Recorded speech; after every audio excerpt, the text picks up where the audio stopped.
नलिनी बहुत ही कंजूस किस्म की औरत थी। नलिनी की बड़ी बहू आशा अपनी सास की कंजूसी से तंग आ चुकी थी। नलिनी की छोटी बेटी की शादी अभी अभी हो गई थी।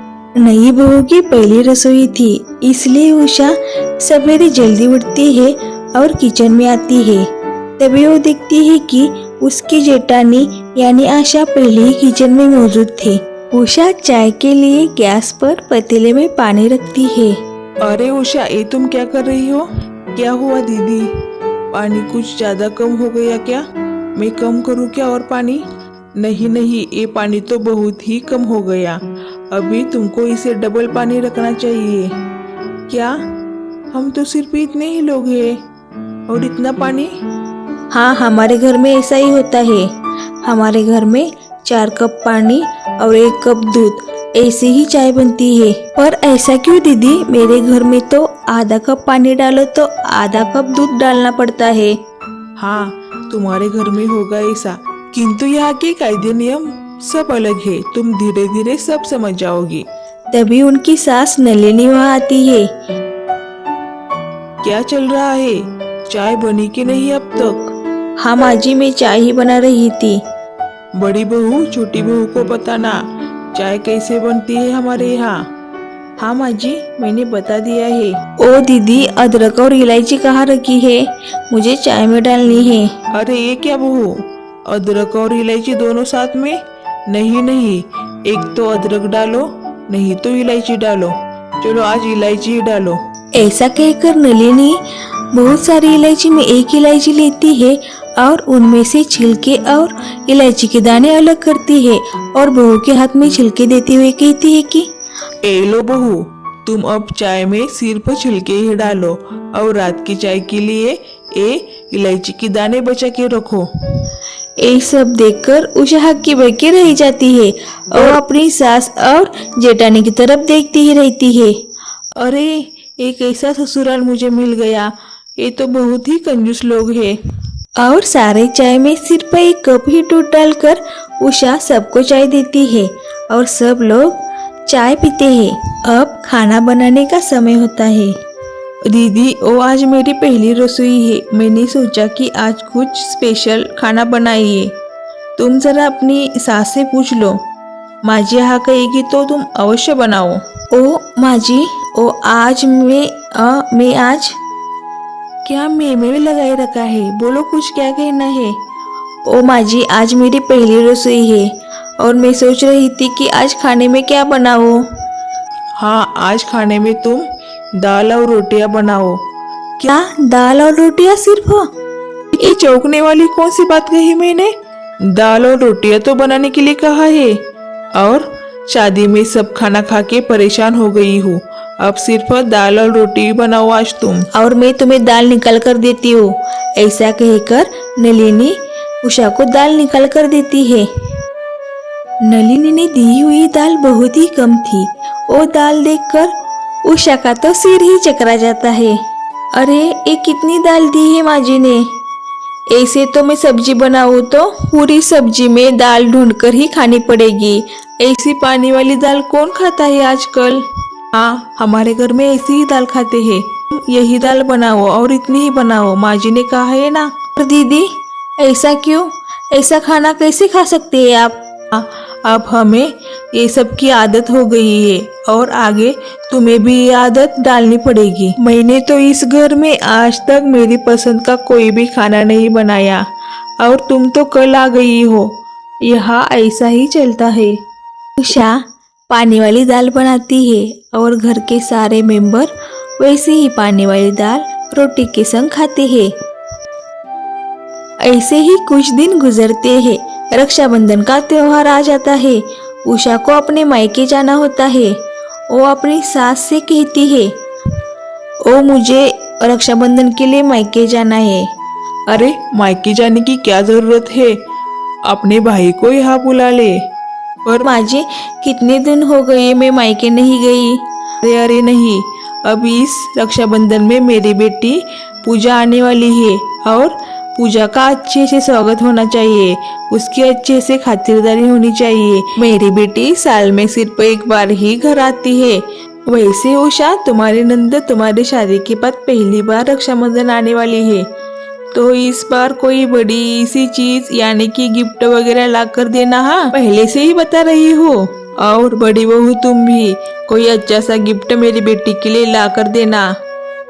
तभी उषा सोचने लगती है कि इस बार कोई ऐसा आइडिया करना होगा जिससे हमारी सास एक कंजूसी करना बंद करे। रक्षाबंधन के दिन सुबह उषा का भाई आ जाता है।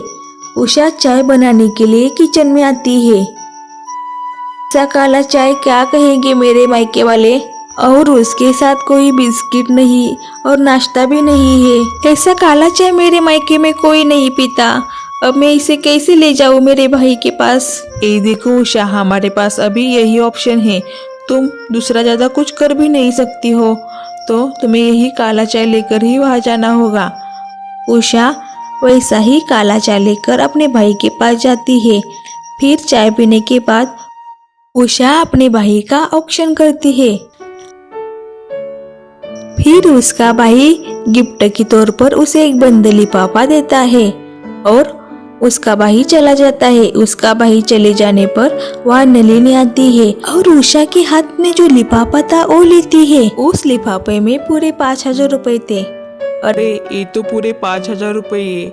इसमें तो मेरे महीना भर का राशन आ जाएगा। मेरे महीना भर की चिंता ही खत्म हो गई। ये सब देखकर उषा हक्की की बक्की रह जाती है। उषा को बहुत बुरा भी लगता है और अपनी सास के ऐसे व्यवहार से उषा बहुत परेशान भी होती है। उषा, तुम निराश मत हो, ये हमारी सास ऐसी ही है। दीदी, ये ऐसा नहीं चलेगा। मेरे पास एक आइडिया है। वो अपनी जेठानी के कान में कुछ आइडिया बताती है और आशा की नंदा आती है। तो मेरी बेटी आ गई है कितने दिनों के बाद। कितनी पतली हो गई है ना तो बेटी। पूजा के लिए कोई बढ़िया सा खाना पीना लेकर आओ।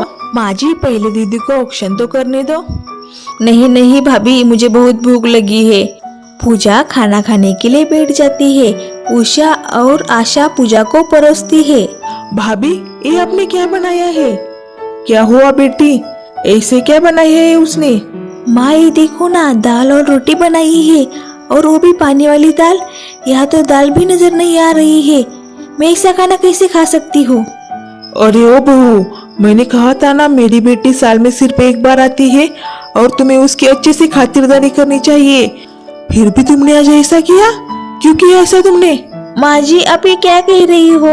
हम सब तो ऐसा ही खाना खाते हैं ना यहाँ। सेम वैसा ही खाना हम भी खाते हैं और वैसा ही खाना हमने हमारे नंद के लिए भी बनाया। आखिरकार आप ही कहती हो ना, मैं मेरी बेटी और मेरी बहू में कभी भी फर्क नहीं करती। तो अब क्या हो गया? नलिनी को चुपचाप बैठना पड़ता है और पूजा वैसे ही पानी वाली दाल खाती है। फिर पूजा अपने भाइयों का ऑक्शन करती है और अब गिफ्ट लेने की बारी आती है। तो दोनों बहुएं बंद पैकेट में कुछ ना कुछ देती है। पूजा पैकेट खोलकर देखती है तो इसमें से सिर्फ 51 रुपए होते हैं।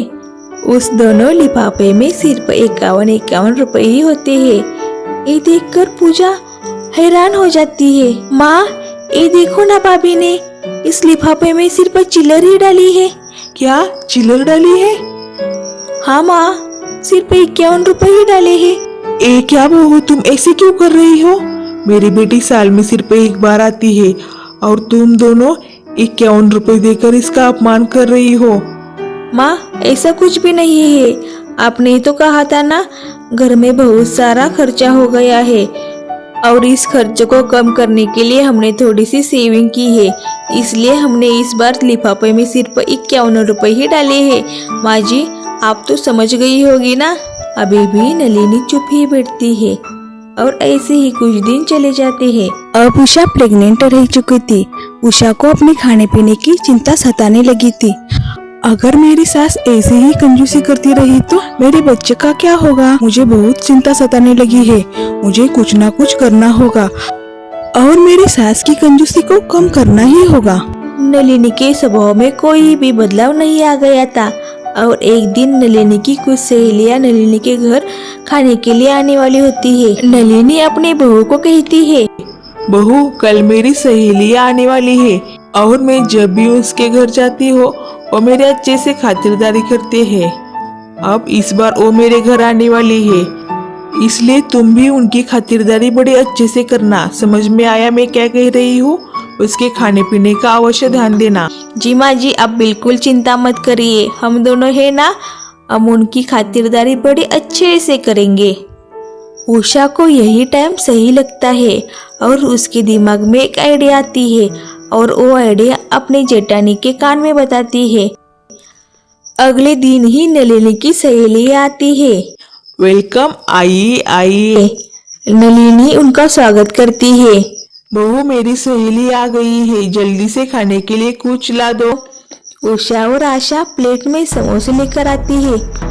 नलिनी को समोसे देखकर बहुत गुस्सा आता है और वो अंदर आती है और अपने बहू के ऊपर चिल्लाती है। तुमने तो मेरी नाक कटाई है। समोसे कौन खाता है खाने में, और वो भी ठेले के ऊपर के। तो माँ जी, हम क्या करें? आपके कोई रिश्तेदार आए तो उनके लिए अच्छा खाना और हमारे कोई रिश्तेदार आए तो उनके लिए अलग सा खाना, ऐसे क्यों? आप ऐसा अलग अलग व्यवहार कर तो कैसे सकती हो? हमने आज तक आपसे कुछ कहा नहीं, किंतु आपकी ये सारी बातों से हम भी कितना परेशान होते हैं, आपको मालूम है क्या? और आपकी कंजूसी के कारण ही ये सब हो रहा है। आपकी कंजूसी के कारण ही हमने आज ऐसा किया। अब हम क्या करें? अब नलिनी को अपनी गलती का एहसास होता है। बहू, मुझे माफ कर दो, मुझसे बहुत बड़ी गलती हो गई। मेरी काट कसर करने की आदत कब कंजूसी में बदल गई मुझे भी पता नहीं चला। आप दोनों ने मेरी वजह से बहुत कुछ सुना और सहा भी है, पर आगे से ऐसा नहीं होगा। अपनी सास का ये रूप देखकर आशा और उषा बहुत खुश होती है और फिर से वो अपनी सास की सहेलियों के लिए अच्छा सा खाना बनाती है और अपनी सास की सहेलियों को परोसती है। सास की सहेलियों को वो खाना बहुत पसंद आता है। तुम्हारी बहू तो साक्षात अन्नपूर्णा है, अन्नपूर्णा। हाँ, मेरी बहू तो साक्षात अन्नपूर्णा ही है। इस तरह अब नलिनी ने अपनी कंजूसी करना छोड़ दिया था और वो सब एक साथ खुशी खुशी रहने लगे थे।